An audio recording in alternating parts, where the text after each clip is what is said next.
Stay tuned. At the end of this podcast, we're going to give you more information about the 2018 Indiana Regional Dairy Meetings.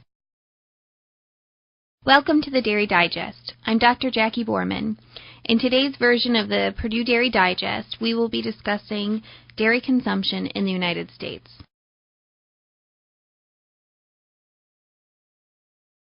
Fluid milk consumption in the U.S. has decreased from around 250 pounds per person in 1975 to just over 150 pounds per person in 2015.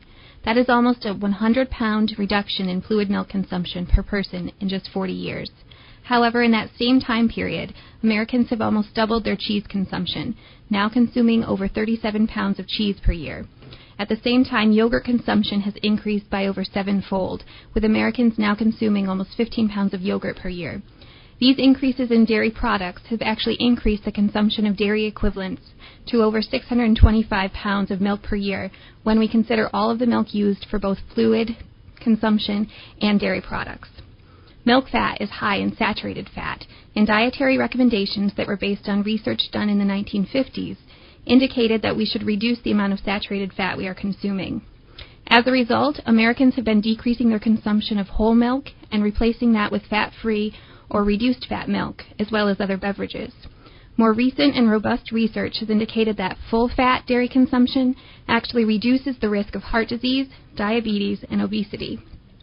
We are starting to see increases in whole milk consumption compared to fat-free milk, as people are starting to understand the health benefits associated with whole milk, as well as the improved sensory perception of those products. Consumption of whole milk increases total milk equivalents used, as the fat is sold in the fluid milk and not able to be used in other dairy products. As the population grows in the U.S. and globally, and we continue to increase total milk equivalents consumed, dairy productivity will need to continue to increase in order to keep up with demand. The 2018 Indiana Regional Dairy Meetings are being held February 6th in Du Bois County, February 7th in Adams County, and February 8th in Marshall County. The topics being covered are forage, nutrition, and how to improve your operation. For more information, go to indianadairy.org.